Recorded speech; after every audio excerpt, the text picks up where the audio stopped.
بسم اللہ الرحمن الرحیم. عزیزان مان، آج ستمبر 1969 کی 28 تاریخ ہے اور درس قرآن کریم کا آغاز سورہ آل عمران کی آیت 15 سے ہو رہا ہے. ذرا اونچا آواز تو آیت 15 سے ہی ہوگا، لیکن آپ کو یاد ہوگا کہ سابقہ درس میں آخری آیت 3/14 میں ایک لفظ آیا تھا اور میں نے یہ عرض کیا تھا کہ اس کا مفہوم تفصیل طلب ہے، وقت تھوڑا تھا، اس لیے ہم نے اسے اس درس پر اٹھا رکھا تھا.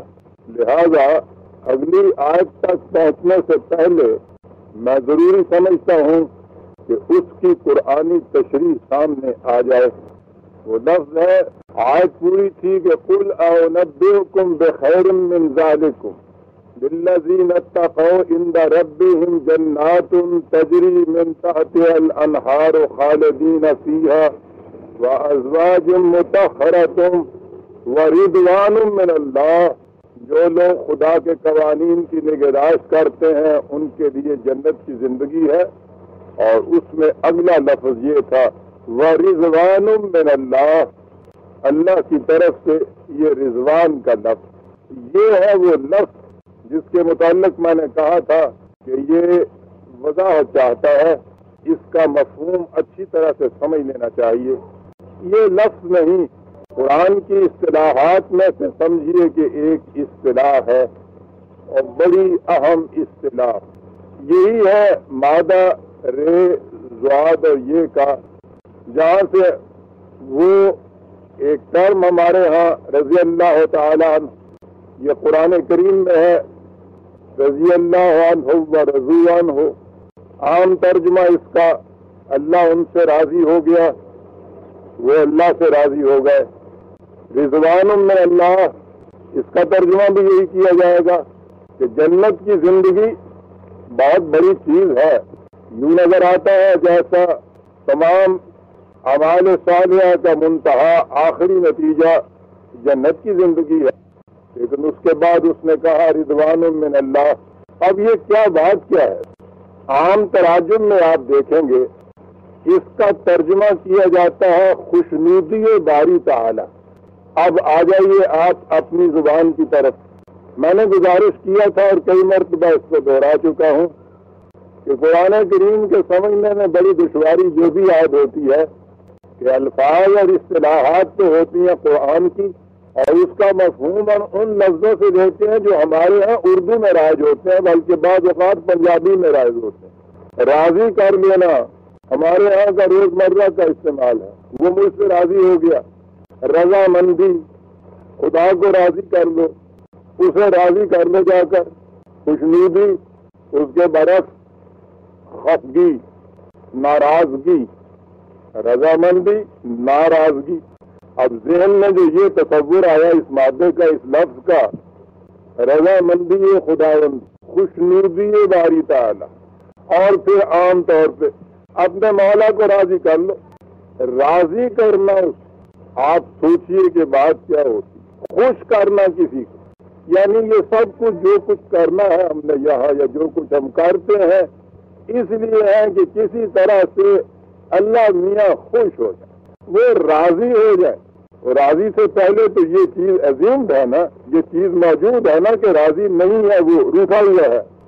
روٹھے ہوئے کوئی راضی کرتے ہیں نا آپ جا کر، جو روٹھا ہوا نہ ہو اسے تو راضی کرنے کا سوال نہیں.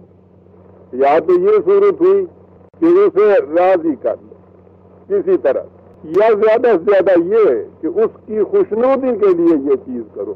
یعنی سارا پروگرام انبیاء کرام کا آنا، یہ ہدایت کا دینا، ایمان کا سلسلہ، اعمال صالحہ، یہ اتنا بڑا پروگرام کس کاہے کے لیے؟ اللہ کو خوش کرنے کے لیے. آپ نے کبھی غور فرمایا ہے کہ یہ بات کیا ہے؟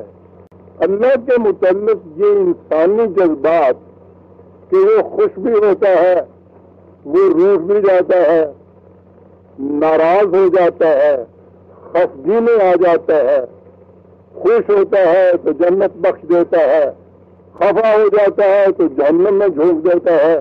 یہ تصورات کہاں سے آئے ہیں؟ وہی بنیادی غلطی کہ وہ جو میں کہا کرتا ہوں کہ ہم نے ایک فکرہ تو اپنے یہاں گھڑا بادشاہوں کے لیے کہ السلطان ذل اللہ علی الارض، بادشاہ زمین پر خدا کا سایہ ہے، اور در حقیقت ہمارے ذہن میں آسمان پر خدا کو زمین کے بادشاہت کا ایک پرتو بنایا، جیسا کچھ ہمارا یہاں بادشاہ تھا، بڑے پیمانے پر ایک بادشاہ ہم نے آسمان پہ رکھا، اسے خدا کا۔ اب جو تضمنات، جو چیزیں اس بادشاہ اور بادشاہت سے متعلق ہے، وہ ساری چیزیں ہم نے خدا کے ساتھ کی طرف منسوب کر دی اور بڑے پیمانے پر کر دی۔ بادشاہ ناراض ہوتا ہے، ایک شخص کو پھانسی لگا دیتا ہے۔ اللہ ناراض ہوتا ہے، ملک کے ملک کو تباہ کر دیتا ہے۔ یہ خوش ہوتا ہے، کسی کو یہاں کی جاگیر دے دیتا ہے۔ وہ خوش ہوتا ہے، جنت کی ابدی زندگی عطا کر۔ بادشاہتوں کے اندر نہ کوئی قاعدہ، نہ کوئی قانون، نہ ضابطہ، نہ آئین، ساری چیز کا دار و مدار بادشاہ کی خوشنودی اور ناراضگی۔ وہ راضی ہو گیا، راضی ہے، وہ ناراض ہو گیا، تباہی آ گئی۔ جگہوں کے حال پھیلا دیے گاؤں کے گاؤں پر، کوئی معیار نہیں، کوئی مدار نہیں، کوئی قانون نہیں، کوئی اس کے نتائج نہیں، ایک فرد کی خوشی ہے۔ لہذا جتنے بھی امراء، وزراء، درباری، رعایا، ہر ایک کی یہ کوشش اور یہ خواہش کہ کسی طرح سے بادشاہ کو راضی رکھا جائے، خوش کر دیا جائے، کیونکہ اس کی ناراضگی سے تو آپ دیکھتے ہیں پھر کیا ہوتا۔ بعین ہی یہی تصور خدا کے متعلق ہم نے قائم کیا۔ اسے جو کہا شہنشاہ حقیقی، تو پھر جو چیزیں اس بادشاہ کے متعلق تھی بڑے پیمانے پر اس کی طرف بھی منسوب تھی۔ وہی بہت بڑا دربار، اس کے اوپر ایک تخت، تخت کے اوپر ایک کرسی، اس میں وہ براجمان، پھر یہاں مصاحب، درباری، وزراء، امراء، سفارش کرنے والے، وہاں تک عرضیاں پہنچانے والے، راستے کے دربان، حاجب، نذرانے وصول کرنے والے، وہاں جا کے اس کے حضور میں قصیدہ پڑھنا، کورنش بجا لانا، اسے خوش رکھنا، یہ سارا نقشہ یہاں کے بادشاہ کے دربار کا تھا۔ ہم نے بڑے پیمانے پہ بالکل یہی تصور خدا کے متعلق قائم کیا۔ اب جب یہی تصور یہاں آیا کہ خدا کو راضی کرنا ہے، تو اس میں آپ دیکھیے گا کہ قاعدہ، قانون، law of cause and effect, یہ کوئی چیز اس میں نہیں آئی۔ ایک فرد کی خوشنودی حاصل کرنی، اور یہ ترجمہ ہم نے کیا راضی ہونے کا، رضوان کا، رضی اللہ کا، مرضات اللہ کا۔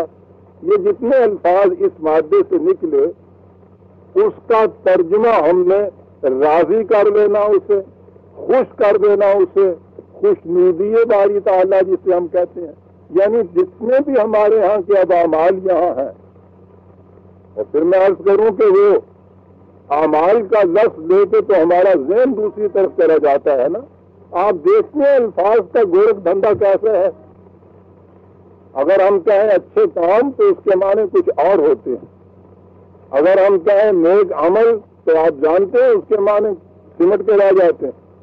تو جتنا کچھ بھی یہاں کیا جائے، نیک اعمال، اچھے کام، ان کا مقصود و منتہا صرف یہ کہ خدا کو خوش کر دیا جائے، اسے خوش رکھا جائے۔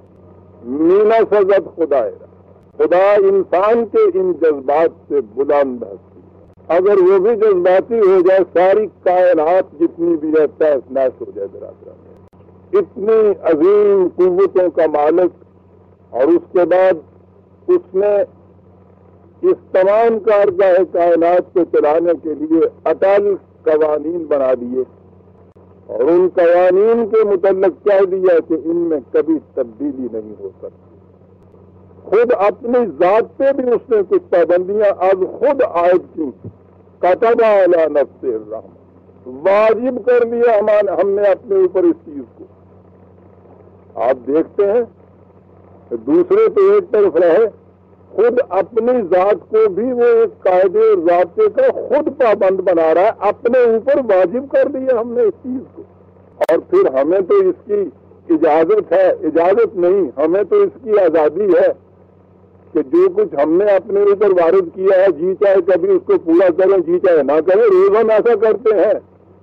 معاف رکھیے گا لفظ جسے کہتے ہیں انورٹڈ کاموں میں لوں گا، اس کی مجبوری کا یہ عالم ہے کہ جو اس نے اپنے اوپر وارد کیا ہے کبھی اس کی خلاف ورزی نہیں کرتا۔ یہ ہے خدا کا تصور، نہ کسی کی خاطر اپنے قانون میں کسی قسم کی تبدیلی، جو اپنے اوپر ایک پابندی عائد کی ہے اس کے بعد غور کیجئے، خود اپنی آزادی کو یوں سلب کر کے رکھ لینا کہ اس کے خلاف کبھی نہیں کروں گا۔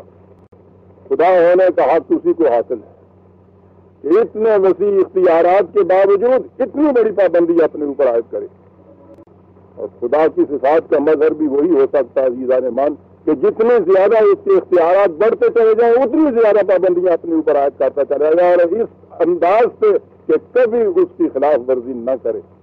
یہ ہوگا وہ صاحب اختیار اس زمین پر خدا کا سایہ، نہ یہ کہ وہ سادی والا خدا کہ کبھی ان کو سلام کیجئے پھانسی پہ لٹکا دیں، گالی دیجئے گاؤں بخش دیں۔ ارے کیوں؟ خوشنودی ہے شیطان، مزاج شاہ رہا کرتا ہے۔ خدا کا تصور عزیزان ایمان ہم نے یہ قائم کر دیا، قرآن کریم اس تصور کو ختم کر دیتا۔ پہلی چیز تو یہ کہ یہ جتنے اچھے کام یا برے کام کوئی انسان کرتا ہے، کیا اس کا نتیجہ یہ ہوتا ہے کہ اس کے اچھے کام ہوئے خدا خوش ہو گیا، اس کے برے کام ہوئے خدا ناراض ہو گیا؟ قرآن کہتا ہے ان چیزوں سے نہ خوش ہوتا ہے نہ ناراض ہوتا ہے تمہارے اس مفہوم کے اعتبار سے۔ ہر کام جو انسان کرتا ہے وہ خود اپنی ذات کے لیے کرتا ہے، کسی کی ناراضگی اور خوشنودی کا اس میں کوئی تعلق نہیں ہے۔ یہ موضوع جسے مقافات عمل کہتے ہیں بڑے وسیع موضوع ہے، اس پہ اگر میں آ جاؤں گا تو وہ تو ایک درس کیا پتہ نہیں کتنے درس اس کے لیے درکار ہوں گے۔ میں صرف اس کی تائید میں 2-4 آیتیں اس وقت آپ کے سامنے پیش کروں گا کہ جو شخص اچھے کام کرتا ہے اپنی ذات کے لیے کرتا ہے، غلط کام کرتا ہے خود نقصان اٹھاتا ہے۔